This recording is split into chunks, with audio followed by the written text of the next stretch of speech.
All right. Okay. If you ask me, I would say let us not get way ahead of ourselves, Car Twitter. Let us not get way the fuck ahead of ourselves.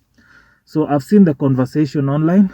I've seen the outrage on Twitter, especially Car Twitter. Watu wanasema Caroline Mutoko should not have been granted the CFAO endorsement deal. Now, if you motherfuckers out there do not know what the fuck CFAO is is basically Toyota Kenya, so they rebranded it the wing that normally handles the sales of cars, Toyota locally assembled cars by Toyota. I think I have that correct. Yeah, rather, yeah, locally assembled cars by Toyota, zero mileage cars by Toyota, and they actually also do sell second-hand cars nowadays. So yeah, so nini trips out there wamekuwa wakisema that the endorsement deal should have gone to the big car Twitter trips, people like kina Alex Mwanzo, kina Khalif Kairo, conversations. Actually, if it went to conversations kina Toloi or even Wokabi, I personally as a car enthusiast wouldn't mind. But I still do understand the decision by CFAO to go with Caroline Mutoko as the face. As one trip actually said, she might not know anything about cars. She might use ChatGPT to tell your motherfuckers about cars, but it's her face. Her face is the brand. Unajua. And let's face it, she's I think that tweet I saw, she was marketing the latest Landcruiser Prado, right? As in, your Landcruiser, it's meant for the upper echelon, for the upper echelon, higher echelon. Sio watu kama wewe. Sio watu kama wewe. It's meant for the upper echelon, people like Anonymous Team, people who don't waste bundles and Wi-Fi on Twitter, people who are still old school to say, unaona. So it's her face, it's her brand, and she sells to the upper echelon, the politicians, the who's and who's, the richest people. It's the car bana. Don't be so pissed off. Personally, I understand. Unajua, ingekuwa maybe walikuwa wanauza Toyota Passo ama VW Golf Mark 7. No pun intended, no pun intended, eh? No pun intended.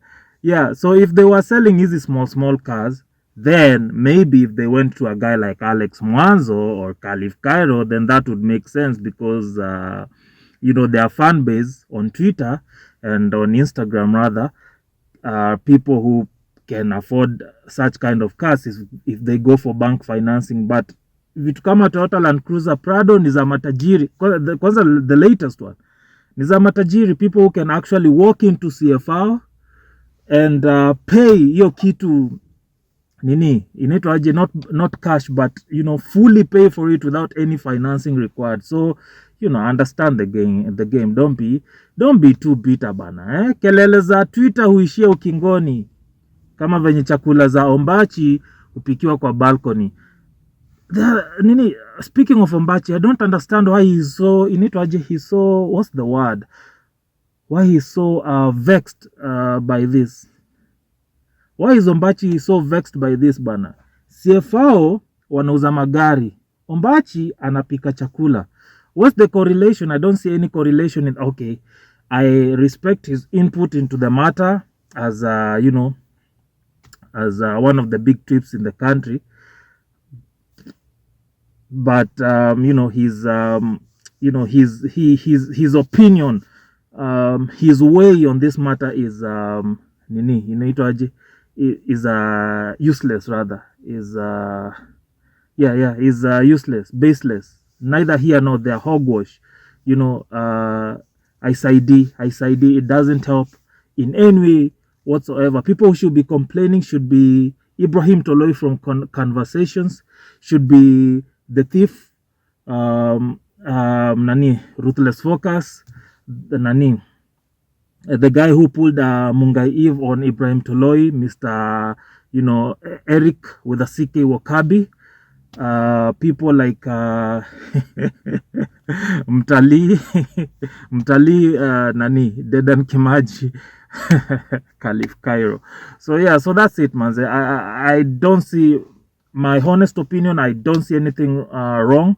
I just think that, you know, car Twitter, or rather car enthusiasts or car content creators, they just need to tailor make their content in such a manner that appeals to all generations, not just the younger generations. I think Ibrahim Toloi and Erick Wokabi, in as much as Saeed, they are operating from two different factions. I believe they have the impact. I believe they have the influence. Not rather, I believe they not the influence rather, but I believe their content has been tailor-made. You know, has been tailor-made to cater for all generations. You know, even with the cars they review, you know, such and such. But I think it's the influence, especially with them separating and going different ways.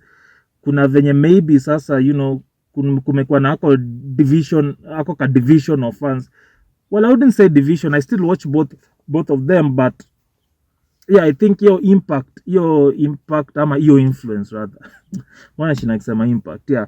The influence rather is not their haijafika hapo. You know, their content ya Erick Wokabi and Ibrahim Toloi is there. Actually, if you ask me, they were the right people who would have, you know, done this job, but their influence is just not there. Or is it?